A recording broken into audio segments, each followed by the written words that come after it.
Bu Rina. Monggo Bu Rina. Ya, terima kasih Bu Yuli. Selamat siang Bapak Ibu. Siang Bu Rina. Siang. Ini kemarin kita diberikan modul tentang pola pikir bertumbuh yang nantinya akan menjadi modal kita tentang pembelajaran mendalam. Jadi menurut Bapak Menteri, kalau orang berpikir dengan grow with mindset, maka dia yakin masalah yang hanya sedikit itu jalan keluarnya banyak. Karena itu jangan menyerah, jangan putus asa, yakinlah ada jalan keluarnya. Ini kata-katanya bagus ya, tapi saya kayaknya agak sulit ini. Jadi pola pikir itu akan mendikte tindakan yang dilakukan serta akan menentukan hasil yang diperoleh. Jadi semua itu tergantung pola pikir kita, mindset kita. Mengapa manusia itu berbeda-beda? Jadi dari pola pikir kita, dari mindset masing-masing orang, atau kumpulan keyakinan yang akan menentukan cara seseorang melihat atau berpikir terhadap sebuah kejadian atau peristiwa. Nah, ini ada bedanya tentang suara pola pikir tetap dengan pola pikir bertumbuh. Ini contoh yang mungkin tanpa disadari itu ada di kita, ada di saya. Kalau saya gagal berarti saya tidak mampu. Itu pola pikir tetap. Padahal harusnya kalau pola pikir bertumbuh, kalau saya gagal berarti saya harus belajar lalu mencoba lagi. Pola pikir yang tetap berikutnya misalnya, saya akan menolak saat menerima tugas yang belum pernah saya kerjakan sebab resiko untuk gagal akan besar. Harusnya nih, saya akan menerima pekerjaan yang belum pernah saya kerjakan sebab ini adalah peluang untuk belajar dan mengembangkan potensi diri. Harusnya kita punya pola pikir bertumbuh. Pola pikir kita yang lama, kesalahan menunjukkan kelemahan saya, sehingga harus dihindari demi menjaga nama baik. Sedangkan pola pikir bertumbuh bidang lainnya. Harusnya pola pikir bertumbuh, saya bisa belajar apapun juga yang saya mau, termasuk hal-hal yang sulit sekalipun. Agak sulit juga ya Bapak Ibu ya, tapi ini harus dicoba. Pola pikir tetap berikutnya misalnya, kecerdasan dan kemampuan adalah segalanya dan akan menjadi faktor yang menentukan sukses tidaknya. Kalau kita sudah memiliki pola pikir bertumbuh, itu harusnya belajar dan berusaha adalah faktor kunci yang akan menentukan sukses tidaknya seseorang. Jadi ini bedanya pikiran kita yang lama dengan yang harusnya kita ubah, pola pikir yang harusnya kita ubah. Dari pola pikir tetap menuju pola pikir bertumbuh. Jadi pola pikir tetap itu saya yang lama, ini misalnya saya yang lama, suara yang menimbulkan kekhawatiran terus dalam menghadapi tantangan dan kesulitan terutama dalam mengajar. Ini pola pikir tetap, pola pikir lama. Harusnya pikiran saya harusnya berbicara, suara yang menimbulkan optimisme dalam menghadapi tantangan dan kesulitan. Jadi itu pola pikir lama harus kita ubah menjadi yang lebih baik lagi.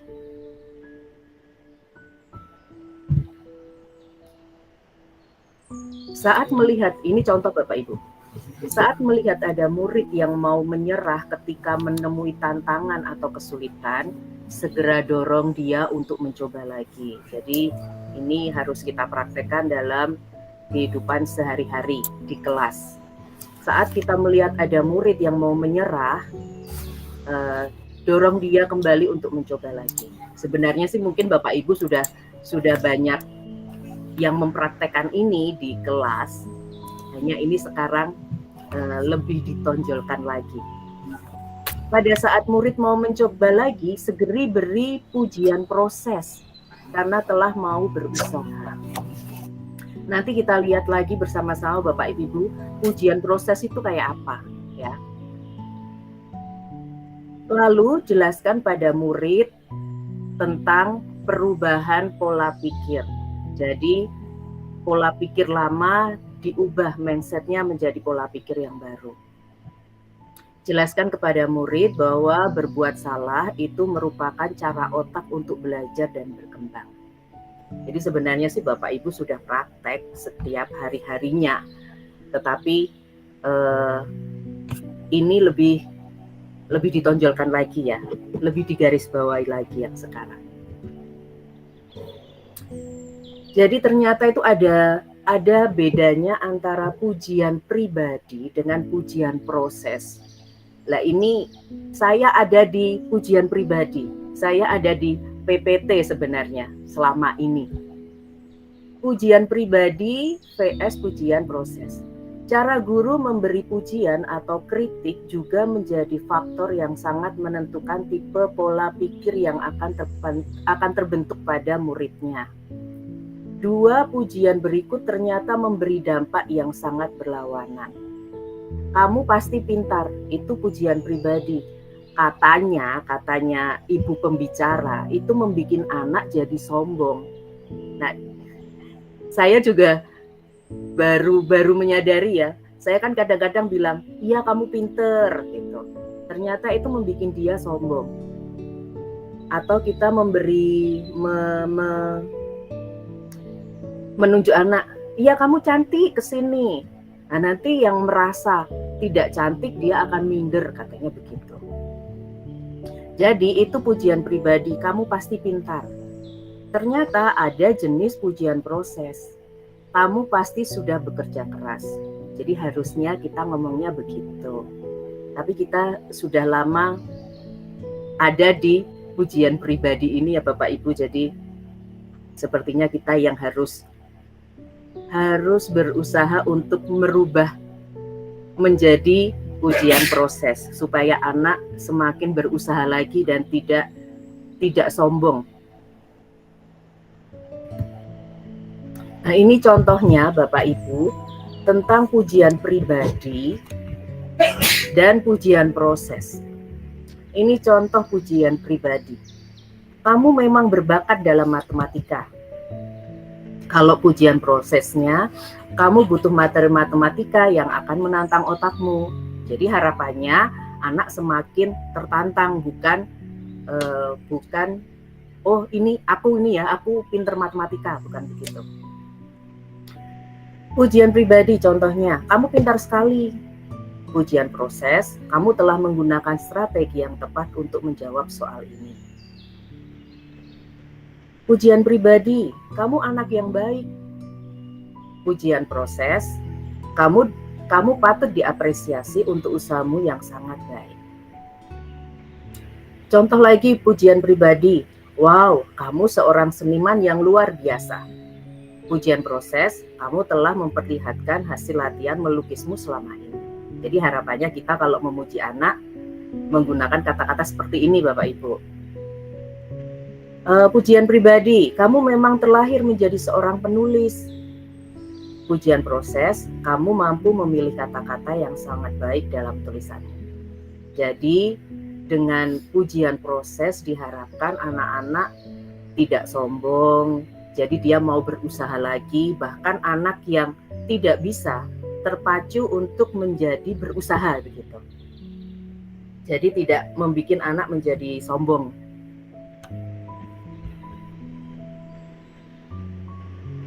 Di dalam pola pikir bertumbuh, itu ada pembelajaran yang namanya berbasis otak. Pola pikir bertumbuh memiliki fondasi ilmiah yang sangat kuat, yaitu neuroscience. Murid yang mengalami kesulitan dalam belajar tapi terus bertahan dan mencoba lagi ternyata akan memicu aktivitas otak sehingga membuat proses belajar berjalan dengan lebih baik dan efisien. Jadi PPB atau pembelajaran mendalam ini ternyata ada satu apa ini namanya ya Bu Yulia, yang dapat membantu anak semakin memahami materi yang kita pelajari, yang dipelajari. Misalnya itu peta pikiran, mind mapping. Makanya waktu itu kita pernah latihan ya Bu Yulia, mind mapping di sekolah. Itu karena ternyata salah satu metode pembelajaran mendalam Bapak Ibu. Jadi ini bisa kita terapkan, mungkin yang kelas 1 ya yang sederhana-sederhana, nanti semakin besar semakin yang lebih mendalam lagi. Jadi ini salah satu contoh pembelajaran mendalam yang yang diharapkan anak-anak lebih mudah memahami pelajaran dengan cara mind mapping. Begitu Bapak Ibu. Nah ini ada pola pikir bertumbuh yang nanti akan nempel di RPP, akan ada di RPP kita. Ini yang membedakan RPP dengan RPP biasa dengan RPP PM, pembelajaran mendalam. Kalau di PM nanti ada tambahan praktik pedagogis, lingkungan pembelajaran, kemitraan pembelajaran, pemanfaatan digital. Jadi ini nanti yang akan membedakan dengan RPP kita selama ini. Jadi nanti akan ada RPP pembelajaran mendalam, praktik pedagogis, yaitu penggunaan model atau metode pembelajaran yang berfokus pada pemecahan masalah yang kontekstual, kolaboratif, serta eksplorasi banyak ide-ide. Pasti akan sering, tunggu Bapak Ibu saya nggak bisa baca. Pasti akan sering berhadapan dengan berbagai hambatan, tantangan, dan kesulitan yang sangat membutuhkan PPB harusnya, pola pikir bertumbuh. Selain itu, penggunaan peta pikiran juga akan sangat berguna dalam praktek ini, sebab bisa memvisualisasikan proses belajar. Jadi tadi penggunaan peta pikiran sangat dibutuhkan dalam praktek pembelajaran ini. Terus ada lingkungan pembelajaran, pengembangan budaya belajar demi menciptakan iklim belajar yang kondusif, serta bisa memotivasi murid untuk bereksplorasi dan kolaborasi. Sangat membutuhkan pola pikir bertumbuh, karena murid membutuhkan keyakinan yang kuat bahwa lewat eksplorasi dan kolaborasi, mereka bisa tumbuh dan berkembang. Kerangka pembelajaran berikutnya yang ada di PM, kemitraan pembelajaran. Pembentukan kemitraan lewat hubungan yang kuat antara guru dan murid, guru dan orang tua, serta guru dan guru sangat membutuhkan pola pikir bertumbuh karena dibutuhkan adanya saling percaya dari setiap pihak yang terlibat. Nanti saya tunjukkan contoh RPP-nya yang ada keempat kerangka pembelajaran ini ya Bapak Ibu. Terus pemanfaatan digital. Pemanfaatan media digital sangat dibutuhkan. Digital mindset agar terbentuk keyakinan bahwa manusia dan mesin tidak harus bersaing, tapi harus berkolaborasi, karena bisa saling memperkuat. Nah, saya sekarang akan tunjukkan ke Bapak Ibu bahwa keempat kerangka pembelajaran ini masuk ke dalam RPP PM.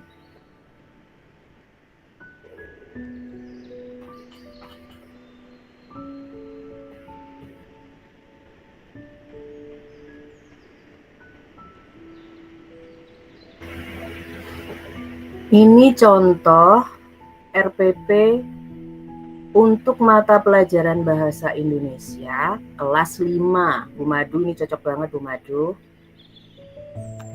Ada identifikasi murid, dimensi profil kelulusan, ada 8 dimensi profil kelulusan. Jadi waktu pengimbasan Bu Lena udah pernah bilang juga ada 8 dimensi profil kelulusan. Ada tujuan pembelajaran, tetap kalau RPP selalu ada tujuan pembelajaran. Nah ini Bapak Ibu ada praktik pedagogik, mitra pembelajaran, lingkungan pembelajaran, pemanfaatan digital. Ini nanti saya share ke Bapak Ibu untuk Bapak Ibu lihat-lihat lagi. Saya sudah mencoba mempraktekkan sedikit latihan mempraktekkan di super app kita, di LMS kita. Ya sebisa-bisanya saya mencoba. Nanti Bapak Ibu bisa mendengarkan lagi ulasan dari Bu Yuli, mungkin yang lebih dari LMS ya Bu ya, dibukakan dari LMS ya. Bu Yuli udah nyobain? Sudah Bu. Oh ya nanti kita lihat aja ya. Yang dari LMS nanti dengan Bu Yuli. Begitu Bapak Ibu, terima kasih, dilanjutkan oleh Bu Yuli. Oke, terima kasih Bu Lena. Mungkin agak bosan ya, tapi jangan takut Bapak Ibu, karena ini semuanya kita sudah lakukan. Cuman tahu ya kalau di Indonesia itu ganti pejabat, ganti aturan, ganti nama. Sebenarnya hanya ganti nama saja, semuanya hampir mirip, hampir sama. Nah, kalau waktu itu kurikulum Merdeka itu diambil dari Finlandia, maka sekarang pembelajaran mendalam itu diambil dari Norwegia gitu. Jadi kiblatnya berbeda. Untuk nama kurikulumnya sekarang namanya apa menurut? Kurikulumnya tetap kurikulum nasional ya, tapi nasional. Jadi bagi sekolah-sekolah yang tetap mengadakan kurikulum menerapkan kurikulum 2013 boleh.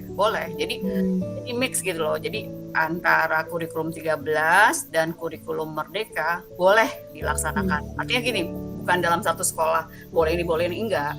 Jadi satu sekolah misalnya sekolah kita kan kurikulum Merdeka, sekolah lain mungkin ada yang kurikulum 13. Ya udah nggak apa-apa. Itu adalah kurikulum yang diselenggarakan sekarang. Tapi yaitu RPP-nya begitu ribetnya, begitu penuhnya gitu, banyaknya yang kemarin kita simple aja, ada rasa enggan untuk mengerjakan, apalagi ini yang ribet banget gitu loh. Tadi sebagian sudah diterangkan oleh Ibu Rina ya.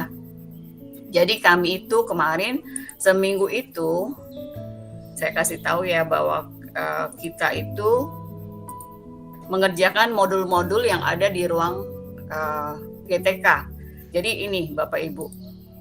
Jadi ada 9 modul yang harus kita selesaikan, dan ini dalam waktu seminggu kita harus mengerjakan modul 1, modul ini belum lagi belajar mandirinya 7 modul, lalu modul 2, modul 2 aja ada banyak ya.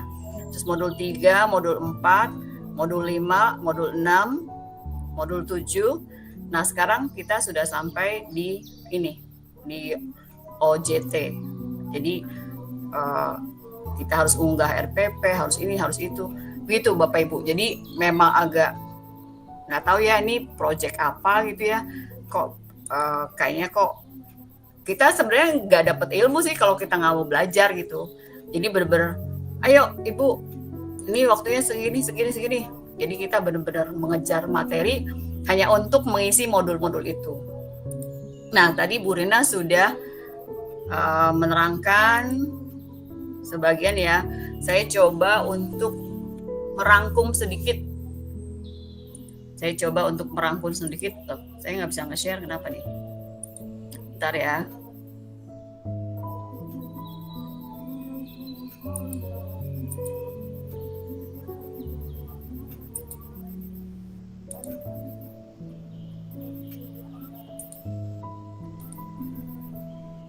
Oke, sudah muncul belum Bapak Ibu?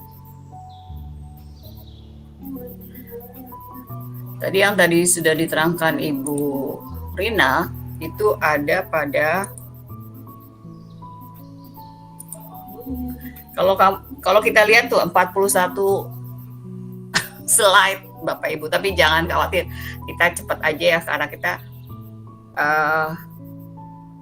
sudah melakukannya. Ingat ya, kita sudah melakukannya. Yang penting kalau menurut saya nih ya, kita itu bagaimana kita mengajar, membuat anak tuh merasa nyaman, lalu enjoy, lalu berada bahwa oh ya, apa yang diterangkan, oh ternyata begitu ya, oh ternyata begini ya Bu, gitu. Itu sih. Jadi kita sudah melakukan itu.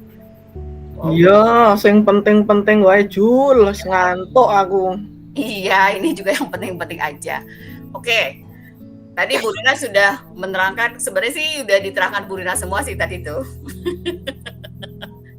Oke, ini tadi sudah ya, pola pikir bertumbuh sudah. Ya, boyoke pegel boyoke iki.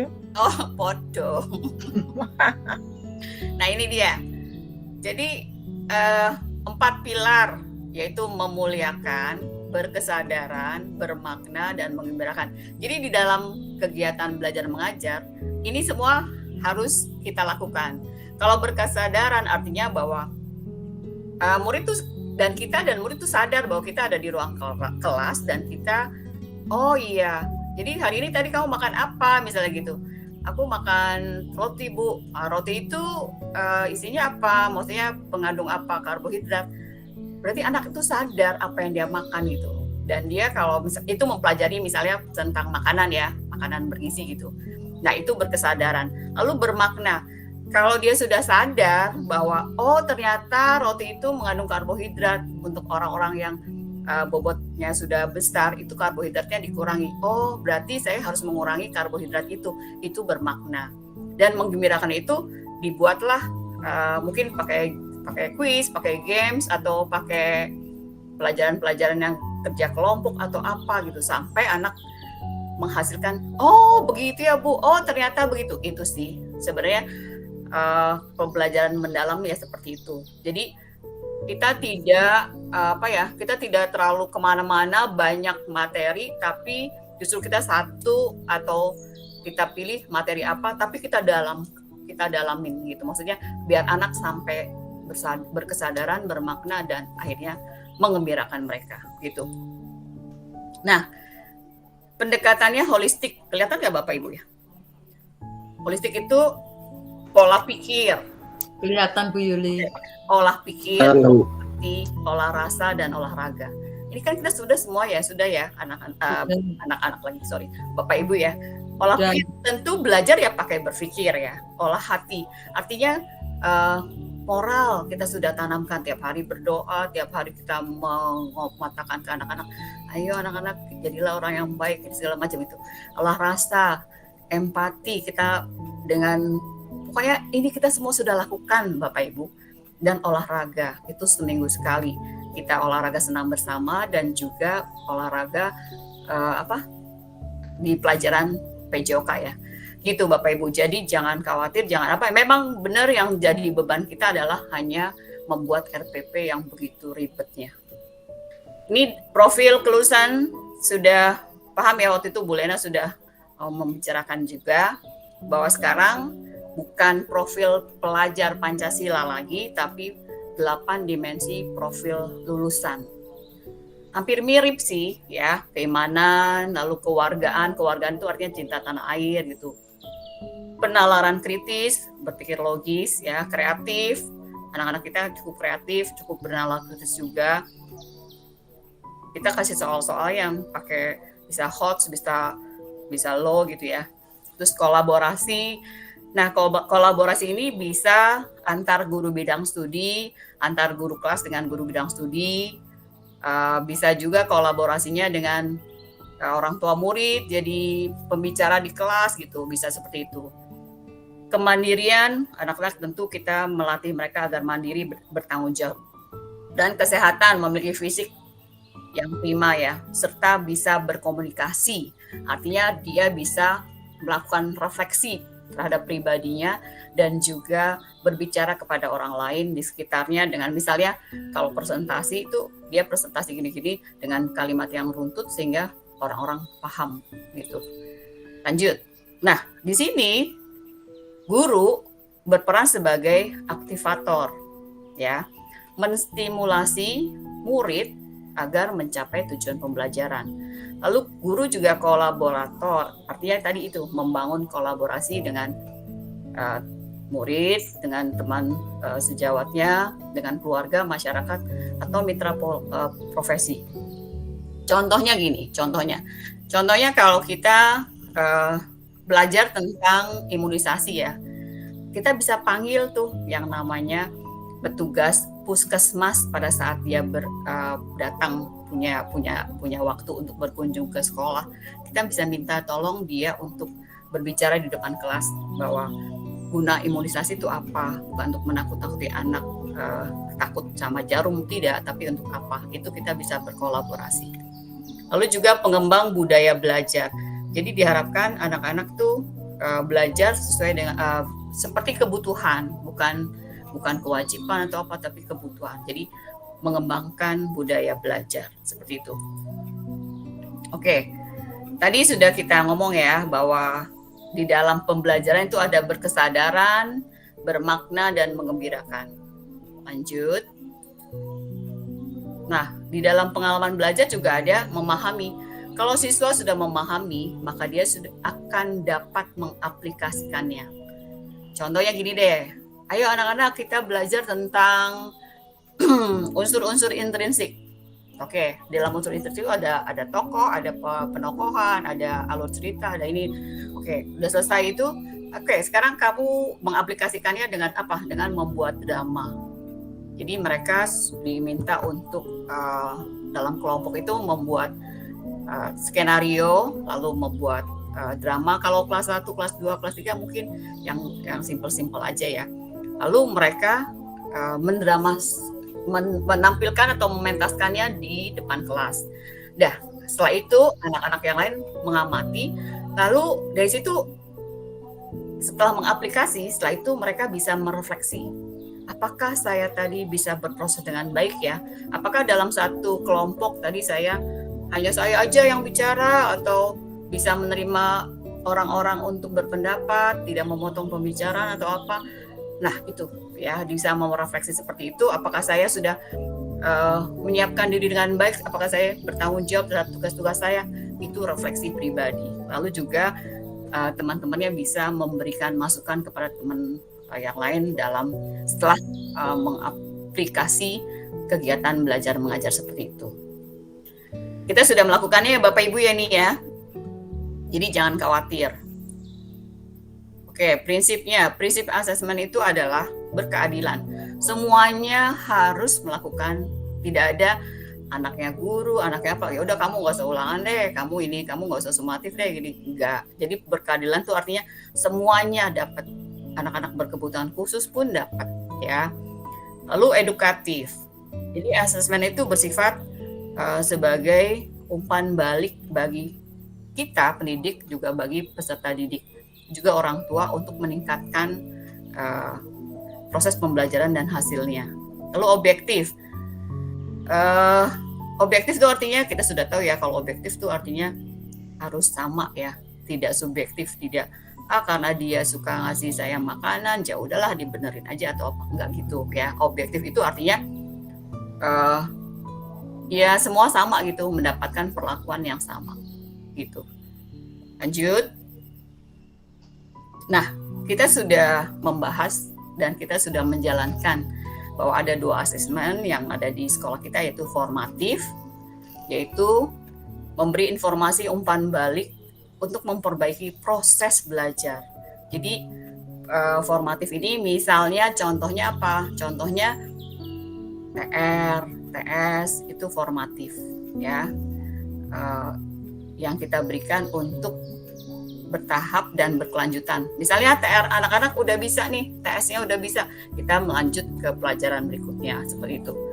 Kalau asesmen sumatif diperlukan untuk ketercapaian tujuan pembelajaran secara menyeluruh. Ini juga kita lakukan pada saat sumatif tengah semester dan sumatif akhir semester serta akhir tahun. Seperti itu.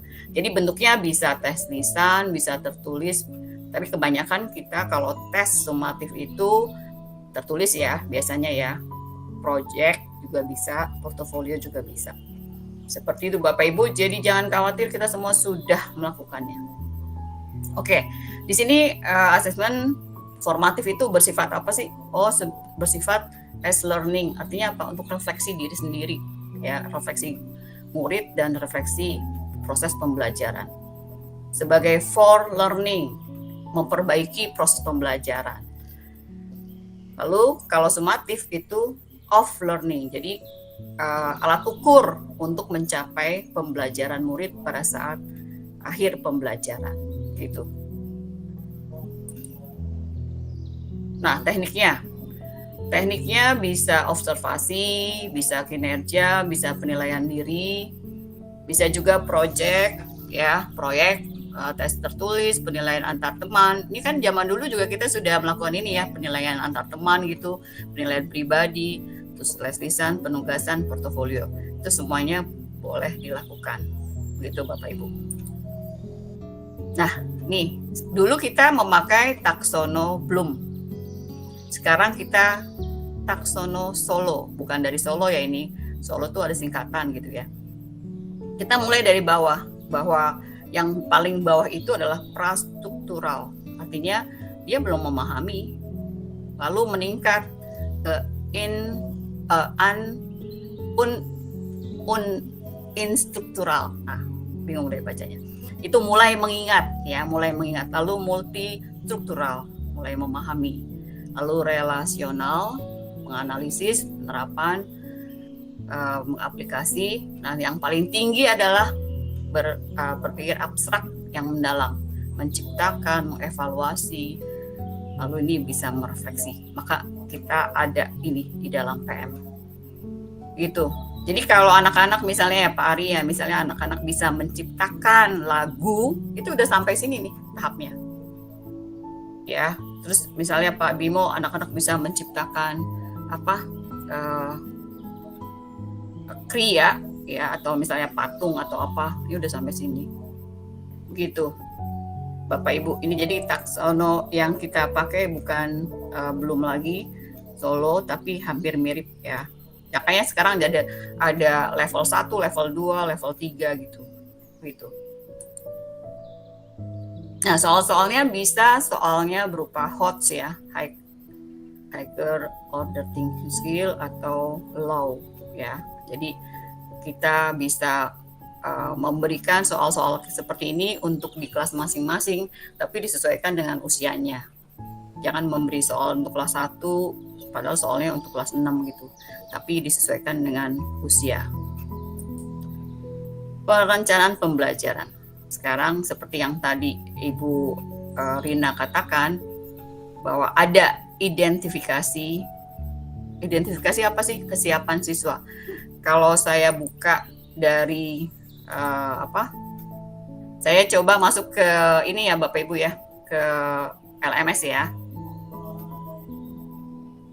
Sebentar, saya ganti LMS.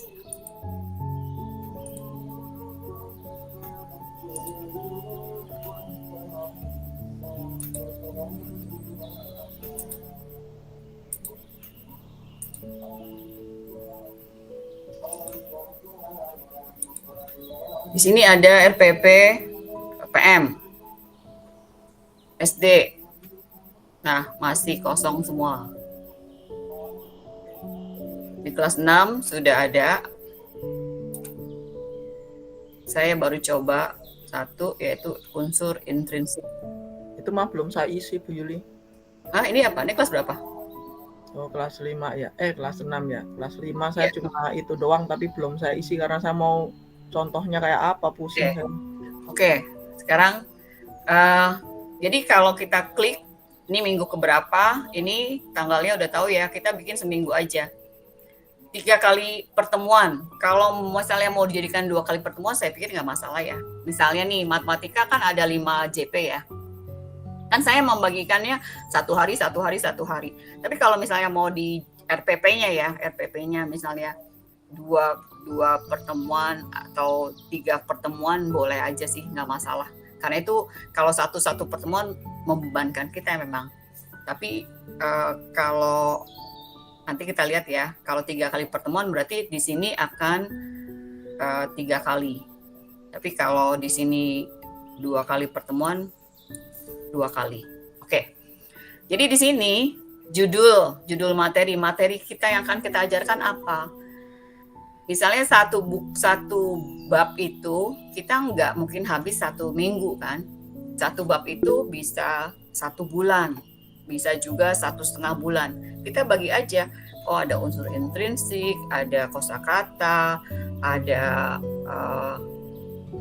misalnya surat resmi, surat pribadi, atau ada apa lagi gitu loh. Itu bisa dibagi-bagi dalam 1 bab itu. Nah, di kelas 6 unsur intrinsik.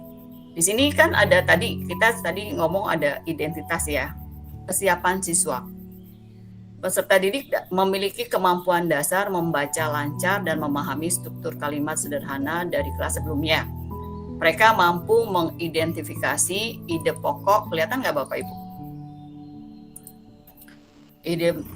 Ide pokok dari teks yang eksplisit, namun pemahaman terhadap informasi tersirat, analisis karakter tokoh secara mendalam, serta kemampuan menulis narasi dari surat yang tersusun masih perlu dikembangkan. Mungkin ini kita bisa mengarang bebas di sini ya, atau mau kasih poinnya aja. Peserta didik memiliki kemampuan dasar membaca. Peserta didik belum paham yang namanya unsur intrinsik itu. Bisa Bapak Ibu. Lalu ini itu Bu Yuli 1 kalimat boleh di situ identifikasi itu. Boleh aja. Kan ini kan 1 minggu kan? Kan si anak misalnya belum tahu tentang apa, ya udah gitu, nggak apa-apa, bisa aja. Oke. Lalu di sini dimensi kelulusannya kita tinggal klik Bapak Ibu. Kita mau cari, kan ada 8 ya. Kita pilih aja 3 aja, jangan banyak-banyak, 3 saja. Ya, jadi jangan semuanya di itu, nggak usah 3 aja gitu.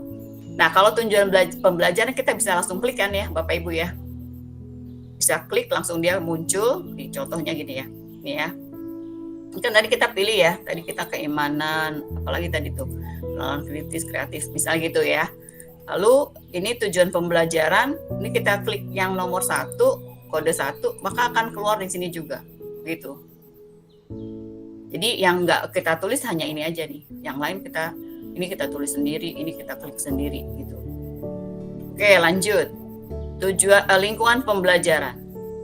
Tentu karena kita belajarnya di sekolah pasti kelas yang kondusif ya. Kalau ada sudut perpustakaan kelas mini boleh, alat bantu belajar LCD kita punya, akses perpustakaan juga kita punya. Kalau ada akses perpustakaan elektronik apa sih namanya, library itu ya, dulu kita punya ya, boleh ditaruh di sini juga ya.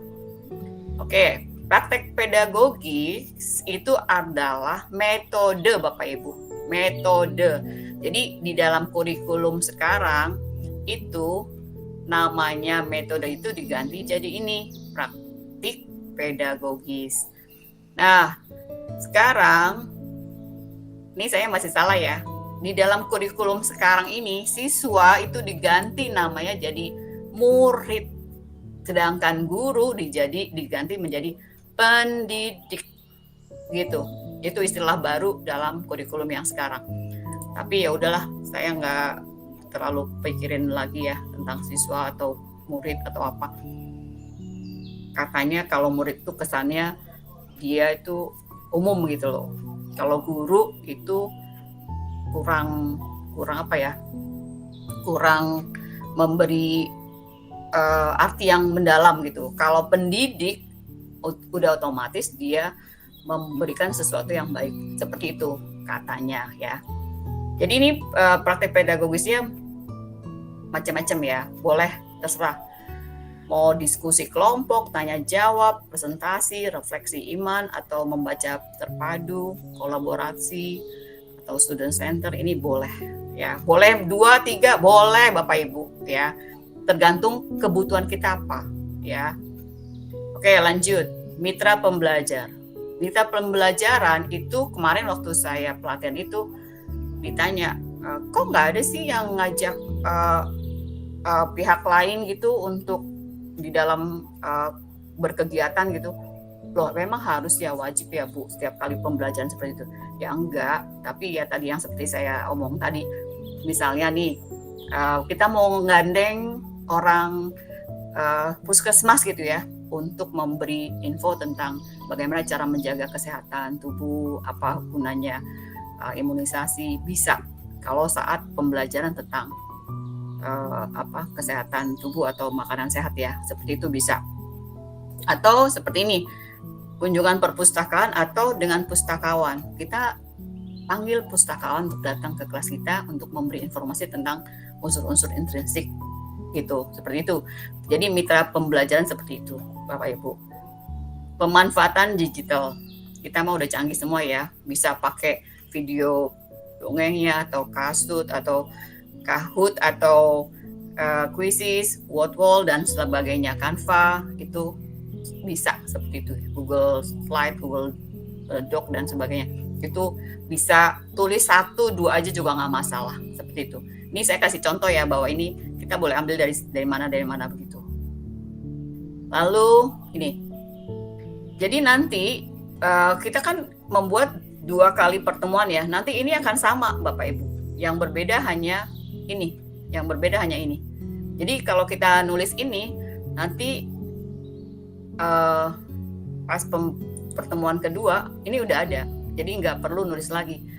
Jadi sekali nulis kita udah. Jadi nggak setiap kali pertemuan beda tadi yang di sininya. Paham nggak Bapak Ibu? Paham sejauh ini. Ya. Oke. Kalau kayak matematika itu kan 5 hari berturut-turut ada Bu Yuli. Jadi kalau saya jadikan misalnya 2 atau 3 nggak apa-apa. Misalnya 2 pertemuan misalnya gitu ya. 1 minggu misalnya 3 pertemuan boleh, nggak masalah. oh iya. Karena kalau setiap kali pasti yang memberatkan yang bikin ininya ya di atas ini yang memberatkan. Begitu. Lalu ini pertemuan pertama. Kok nggak ada yang itu ya? Bukannya tadi kayak dulu ada yang kitab suci ya? Kok ini nggak ada ya? Kitab suci. Iya harusnya ada kitab sucinya Bu. Kok ini nggak ada ya Bu? Coba ya saya buka punya saya juga. Udah hilang ya? Makanya saya cari-cari loh mana sih kok nggak ada? Ya kan? Oke, pertemuan pertama itu biasa lah ya. Persepsi ngapa-ngapain lah ini. Ini sebenarnya guru tuh disebutnya pendidik, siswa disebutnya murid. Ingat ya Bapak Ibu, mulai sekarang ngomongnya pendidik dan murid. Nah ini harus ada refleksi awal. Refleksi awal tuh sebenarnya kayak pertanyaan pemantik sih sebenarnya ya. Cuman istilahnya jadi refleksi awal gitu. Jadi di awal-awal pembelajaran kita memberikan refleksi awal kepada mereka.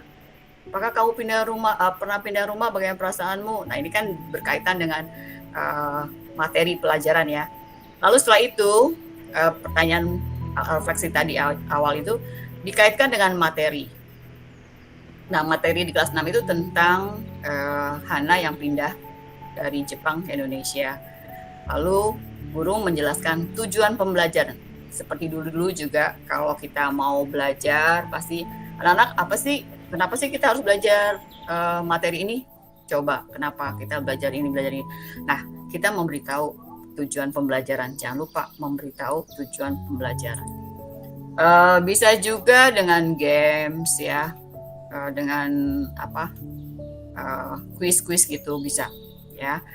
Oke, itu kan bagian pembukaan ya. Sekarang memahami, ini mengaplikasi. Nah ini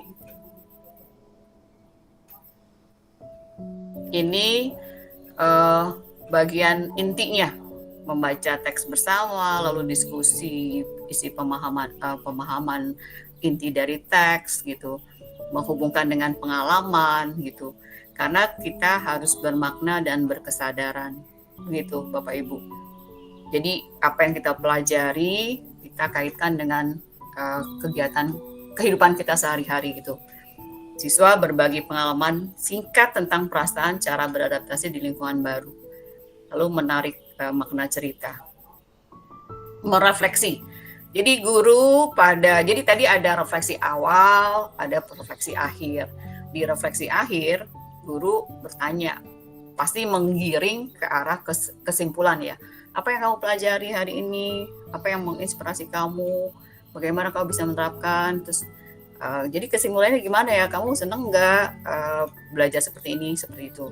Jadi merefleksikan seperti itu Bapak Ibu. Nah, asesmen pembelajaran.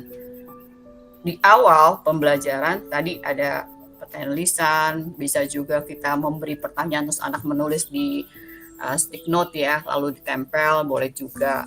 Tapi kita bermodal untuk membeli stick note itu.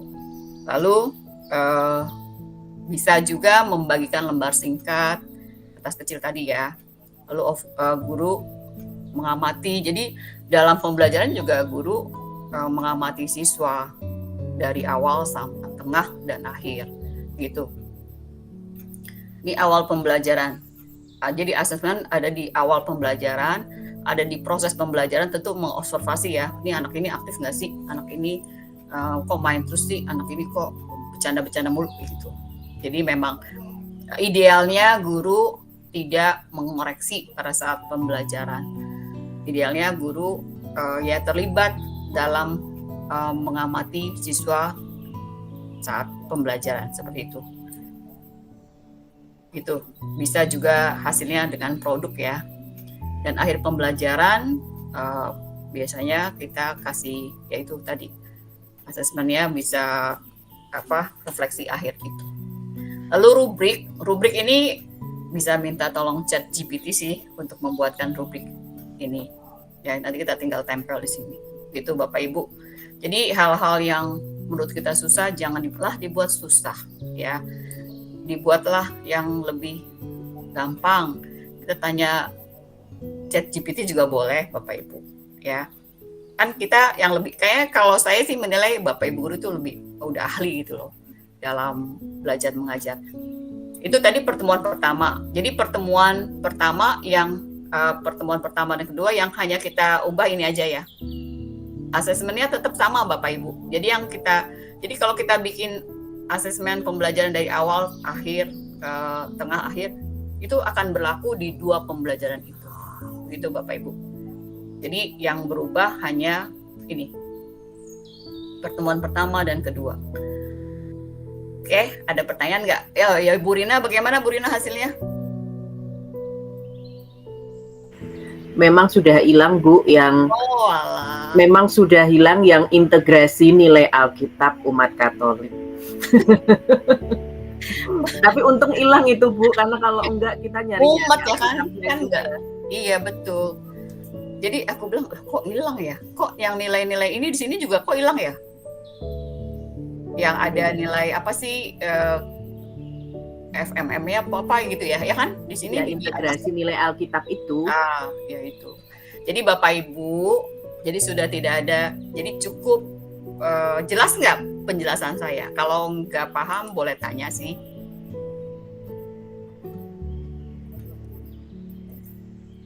Bu Yuli, tadi praktik pedagogis isinya apa? Metode pembelajaran. Oke.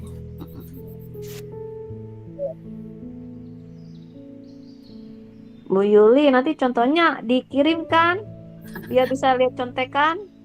Maksudnya ini yang ada di LMS. Iya, ini yang punya Bu Yuli jadi nih. Ya. Bisa lah dikirim biar kita tahu contekannya. Boleh. Nanti di itu ya. Di Ya, Bu Bu. Siska. Kata Bu Yuli tadi itu kan kita bisa aja GPT Bu Siska. Enggak, tetap ada yang udah jadi Bu. AI tidak ada yang melarang. Boleh Bapak Ibu. Emang kamu pikir saya yang buat? Saya juga harus ada yang sudah jadi biar nyonteknya gampang ya, lihatnya. maksudnya gini, kita boleh pakai AI tapi kita edit juga ya. Kita nggak plok-plokan saat pakai itu, enggak. Kita sesuaikan dengan apa yang akan kita lakukan gitu Bapak Ibu. Gitu ya. Tidak dilarang kok memakai itu, malah itu membantu kita. Kerja kita tuh udah berat ya, udah ngurusin anak di kelas, mengajar. Jangan pula administrasi ini memberatkan kita. Tapi tolong diisi juga ya Bapak Ibu ya. Begitu. Dengan meminta bantuan itu aja si AI itu. Gitu. Ada mau tanya lagi nggak Bapak Ibu? Bu Lena boleh kan ya Bu Lena ya? Bu Lena udah izin Bu Yuli? Oh, kemana dia? Belum izin bikin surat. Oh, tak pikir izin pergi. Belum. Lena coba Bu Lena boleh kan ya menggunakan AI terus kita hanya Boleh, di- cuma jangan plek ketiplek, dibaca, disesuaikan. ya itu Bapak Ibu. Mohon dilanjutkan ya, maksudnya itu kita mulainya dari minggu ketiga, sekarang kayaknya sudah minggu keberapa ya? Bentar saya lihat. Udah banyak. Ya, sebentar saya lihat ya daftarnya. View deh, view. Di situ kayaknya komentar kepala sekolah udah nggak ada lagi ya kayaknya Bu Lena ya. Kan tadinya ada komentar kepala sekolah, kayaknya udah nggak ada lagi, kayaknya udah dihapus. Punya saya penampakannya beda, Bu. Nggak ada, Bu. Udah nggak ada lagi Bu Lena Nggak kayaknya. ada. Nggak ada. Iya. Nih, Bu Madu aja udah sampai minggu ke-12. Saya baru minggu ke-8. Itu tuh kosong, Willy. Oh iya. Nggak, maksudnya ada upaya untuk mencintai. Cuma isi itu judul-judulnya doang. Iya, nggak apa-apa. Jadi kan kita bisa membagikan Bu Madu ini untuk ini. Saya baru mau mulai, Bu. Ibu Juleha. Semangat. Oke. Perlu dilanjutkan lagi nggak?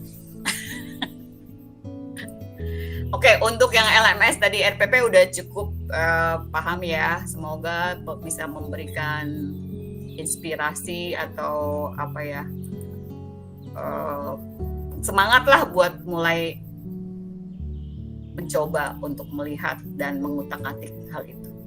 Oke, saya lanjutkan lagi yang pembiasaan dikit lagi. Bu Yuli, maaf motong sebentar. Ya. Misalnya kan kita di kelas 6 itu IPAS itu bab 1 sampai nanti STS. Enggak. Iya, sampai bab 2 kan, Bu? Nah, nanti di RPPPM-nya itu berarti dibikin 1 bulan Iya, materi. boleh 1 bulan atau 1 bulan lebih, 1 bulan kurang boleh ya. Bu. Yang mau bertanya? Jadi RPP itu 1 bab ya, Bu ya? Iya, 1 bab, tapi 1 bab itu bisa dibagi-bagi menjadi yaitu beberapa minggu ya. Oh iya, yang bagian minggunya aja. Iya. Tapi RPP-nya kita bikinnya bisa 1 bab ya. Iya. Kan dulu kan 1 tema, sekarang kan per bab ya kan. Iya. Oke. Yang agak repot kalau menurut saya itu yang ke-7 sih, yang inquiry, kolaborasi inquiry. Oke. Ini saya tampilkan dulu ya.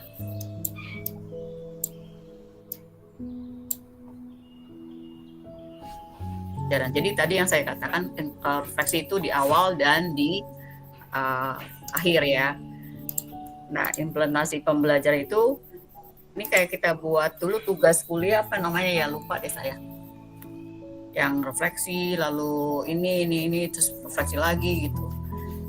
Nah, ini ada perencanaan, lalu pelaksanaan, lalu asesmen, terus kembali lagi ke perencanaan lagi seperti itu. Oke. Tadi sudah ini contohnya ya, pembelajaran agama berfokus pada pengembangan spiritual, karakter, akhlak.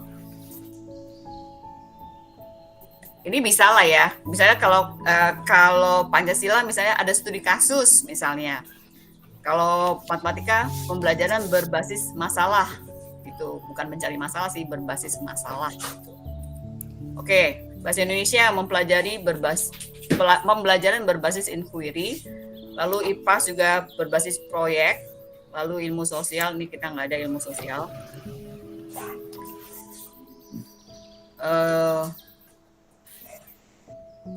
Ini kurang lebih ya, kalau memahami itu berarti kita, orientasi kita apa? Memberi stimulus untuk membangkitkan rasa ingin tahu siswa, lalu merumuskan masalah, peserta mengidentifikasi, merumuskan masalah yang akan menjadi proses inquiry dan akan dijawab gitu. Lalu kalau mengaplikasi itu pengumpulan data, mengolah analisis data. Misalnya siswa mengadakan eksperimen, observasi, wawancara atau peta konsep ya. Aduh, maaf nih benjol, udah mulai mau apa benjol? Sebentar, Ibu belum selesai. Iya, kamu mau keluar sebentar. Bapak Ibu, Bu Lena lanjutkan dulu sebentar deh. Ini benjol mau pipis kayaknya. Bentar ya, maaf ya, maaf. Suruh Bimo aja, Bu Bimo. Bu Lena lanjutkan, Bu Lena sebentar, maaf. Iya, ditunggu saja Bu Yuli. Aku Kasih lagi Pampers bingung. Yuli, gimana Bimo itu Bim, urusin dulu Benjo Bim. Lu gimana sih mau dikasih dapetin ratus hati anaknya Bu nih. Yuli? dikasih pampers gitu? Ah, Bu Nani ayo diganti pampersnya Benjo tuh. ya tuh makanya. Mau udah gede kok nggak bisa ke toilet sendiri loh. Malah di situ. Aduh. Suruh megangin kali ya mamanya ya. Pak Dodi tuh bantuin Pak Dodi. Astaga Bu Nani. Iya mamanya itu kan kan bisa jalan sendiri tuh.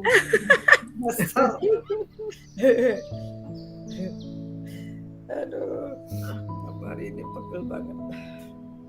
Wis podo ming silo wae. Silo temumpang, silo tumpang. Iya betul. Kemarin enggak loh. Jadi kok bener kenapa hari ini capek? Dari kemarin anginnya kenceng ya? Iya. Ya, bener. Francisca Hesti, bener. Kan, bener kan? Aku nggak Iya. kemana-mana main kenceng mulu. Iya bener. Oke, I'm back. Mamanya Benjo udah datang. Udah Mari cuci kita tangan belum? tinggalkan dia. Cuci tangan belum Yul? Dia belum cebok sih, siapa yang mau cebokin? Aduh kacau benjo. Oke lanjut. Ini udahlah ya kita tadi kan RPP sudah kita bahas ya. Kita percepat saja. Ini aplikasi udah, merefleksi udah. Ini tadi sudah diterangkan oleh Bu Rina. Langkah-langkah pembelajaran sudah tadi. Oke, nah ini inquiry kolaboratif. Apa sih? Yaitu sebuah pendekatan berbasis tim yang dirancang untuk mengembangkan dan memperbaiki prinsip serta pengalaman belajar murid guna meningkatkan kualitas pembelajaran dan membangun budaya profesional yang reflektif di sekolah. Jadi cara ini meningkatkan kualitas. Ini saya sih belum terlalu paham ya. Ini seperti apa gitu. Kalau saya mengamati ini kayaknya seperti proyek ya. Seperti P5 kali ya. Seperti itu sih kalau saya mengamatinya ya. Karena berbasis tim, bekerja sama mengidentifikasi tantangan di kelas dan merancang strategi pembelajaran. Jadi proses ini bersifat reflektif, berbasis data untuk meningkatkan hasil belajar murid dan juga mengembangkan profesionalisme guru, memperbaiki strategi pembelajaran bersama. Jadi bersama gitu. Jadi kalau saya mengamatinya, kita membuat suatu proyek lalu kita membahas suatu kegiatan gitu ya. Nah siklusnya itu assess, design, implement, measure, reflect, dan change. Nah sekarang kita lihat ini ya. Saya stop dulu karena saya tidak terlalu paham ini karena kita baru mulai mempelajari ini sih, baru mulai mempelajari ini. Oke, jadi inquiry kolaboratif adalah pendekatan berbasis tim tadi ya. Oke, kita lihat ke bawah.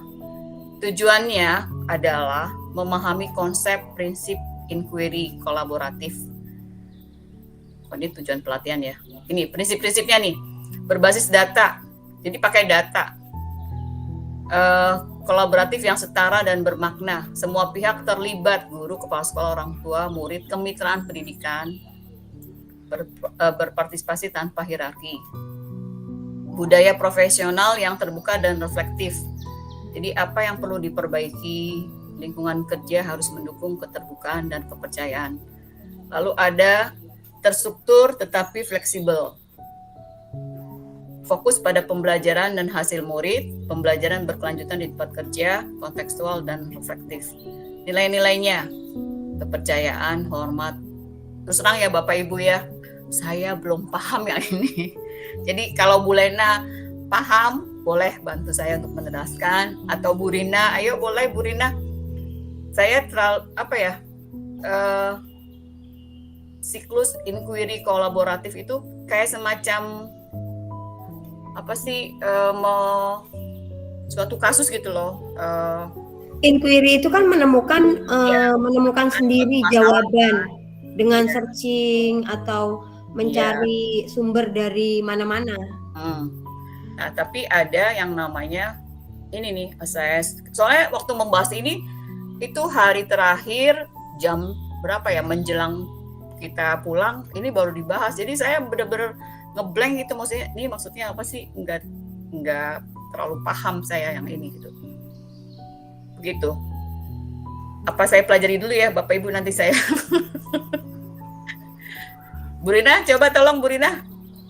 Boleh menambahkan tentang yang ini. Ini sih tidak, maksudnya tadi yang RPP kayaknya menurut saya yang lebih penting ya RPP ya. Kalau inquiry ini juga penting sih, cuman ya dia kayak kasus gitu loh. Jadi anak kenapa terus ada kasus, lalu kita akan memperbaiki ya guru, ya orang tua, ya murid, ya kepala sekolah gitu, BK, itu sih kalau saya menangkapnya seperti itu. Gimana Bu Rina? Bu, mohon maaf Bu Yuli aja nggak paham. Bagaimana? Ini ahlinya aja nggak paham. Aduh. Maksudnya jawabannya itu sih yang membantu saya, gimana sih kamu? Saya paham, sini saya terangkan. Oh iya, oke. Silakan Bu Madu. Oke, berhubung sudah jam 14.21, jadi sudahlah kita selesaikan saja nanti kapan-kapan. Itu penjelasan saya, terima kasih. Usul yang bagus. Terima kasih Bu Mado. Iya, saya terus terang aja saya nggak paham kalau materi ini. Oke, di Bu Sinta nih. Coba ngomong Bu Sinta. Di K13 anak mencari tahu sendiri kalau kurikulum apa nih? Kalau kurikulum ini kolaborasi dengan teman dalam kelompok. Iya, betul. Ya, Bu Sinta silakan ngomong Bu Sinta. Bantu saya lah. Soalnya teman pelatihan saya malah udah angkat tangan. Itu sekedar yang saya tahu Bu, inquiry. Proses inquiry, proses pembelajaran menggunakan metode inquiry. Udah itu aja Bu. Oke. Saya Ya, mungkin kita- ada yang bisa ditambahin sih Bu Yuli. Iya, oke. Silakan Pak Mr. Frega. Jadi ini sebenarnya sesuatu yang beberapa kali di-apply juga sih ya, bahkan kayak di IF gitu-gitu. Jadi kalau misalnya inquiry, mungkin kayak kalau kita terlalu fokus sama inquiry dan lain-lain itu juga agak puyeng ya bacanya juga, saya pas baca juga puyeng. Cuma maksudnya tuh kadang ketika kita lebih open bahkan sama murid gitu, kayak kalian lebih ngebutuhin apa sih yang lebih menarik buat kalian dan lain-lain, itu kan jadi refleksi, akhirnya refleksi buat kita juga. Kayak buat kalian nih kalau kelasnya lebih fun mau ngapain nih, mau jalan kah, mau keluar kah, jangan duduk aja dan lain-lain. Jadi kita juga kita sebagai guru juga nerima kritis dari murid, dari semua pihak untuk bukan memperbaiki ya, untuk mengubah metode kita ketika ngajar sih Bu Yuli, biasanya gitu. Jadi cycle-nya itu lebih ke kita nge-apply sesuatu, kekurangannya apa dan apa yang bisa dikembangin, terus kita mulai lagi, terus gitu lagi, cycle-nya gitu terus. Biasanya gitu sih dari yang saya tahu. Ya, sebenarnya ini juga bukan hal baru ya. Udah beberapa kurikulum juga menggunakan ini. Jadi jangan takut Bapak Ibu, saya aja nggak takut. Jadi ayo kita bersama-sama. Kalau kita bersama-sama pasti akan kuat ya, nggak? Bersatu kita teguh kan ya. Ya. Jadi kalau menurut saya, kalau ada kasus sesuatu, mungkin ya itu tadi. Kemarin kita suruh, ini ada kasus nih, ini gini gitu. Coba dilihat. Jadi memang membedah kasus gitu, dan itu melibatkan banyak pihak sih. Salah satunya mungkin ya orang tua, guru, murid, misalnya ada ahli dari mana gitu, bisa seperti itu. Gitu, Bu Lena, mau tambahkan nggak Bu Lena yang inquiry tadi? Bu Lena. Kan lagi nulis surat katanya, Bu. Oke, terima kasih ya Bu Madu atas masukannya dan atas usulnya. Berarti kita sudahi saja ya. Bu Lena, Bu Juleha, mari sudahi saja Bu Juleha. Saya ingin cepat-cepat mempraktekkan metode inquiry ini dalam kehidupan sehari-hari. Saya nggak alhamdulillah dalam alam mimpi ya. Semangat. Mempraktikkan dalam alam mimpi. Bu Lena mana nih Bu Lena? Mau ditutup? Ya, gimana Bu Lena? Udah. Tadi ya itu yang PR jadi inquiry masing-masing ya. Tadi saya kasih.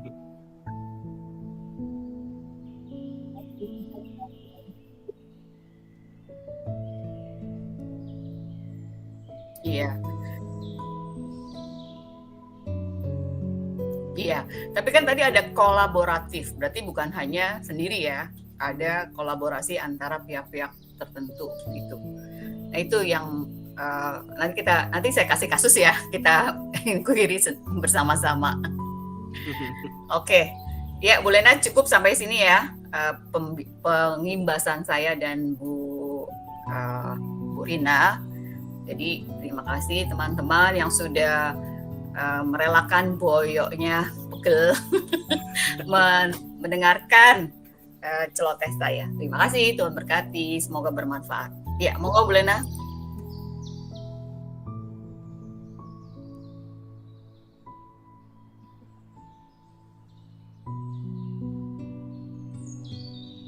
Kirain gantian Pak Dodi. Oke, kita tutup Bapak Ibu. Mari kita bersatu dalam doa, dalam nama Bapa dan Putra dan Roh Kudus. Amin. Bapa yang baik, terima kasih kami sampaikan kepadamu karena berkat-Mu yang menyertai kami di dalam rapat pada siang hari ini. Semoga informasi yang disampaikan terkait kegiatan STS, kegiatan Hari Batik, dan juga pengimbasan dari Ibu Yuli, Ibu Rina dapat bermanfaat bagi kami khususnya dalam menunjang proses pembelajaran kami di sekolah nantinya. Kami memohon berkat-Mu Bapa agar setiap kegiatan, setiap proses pembelajaran kami di sekolah berjalan dengan baik dan lancar, dan nantinya apa yang ada boleh bermanfaat bagi murid-murid kami. Kini kami ingin melanjutkan kembali kegiatan kami masing-masing dimanapun kami berada. Berkat-Mu lah yang senantiasa menyertai kami. Terima kasih Bapa, terpujilah nama-Mu kini selalu dan sepanjang segala masa. Amin. Santa Maria Regina Pacis, doakanlah kami. Santo Fransiskus Assisi, doakanlah kami. Beata Maria de la Passion, doakanlah kami. Amin. Dalam nama Bapa dan Putra dan Roh Kudus. Amin. Oke, terima kasih semuanya. Tuhan berkati. Terima kasih. Tuhan memberkati. Terima kasih Bu Lena, Bu Yuli, Bu Rina, semuanya. Berkati.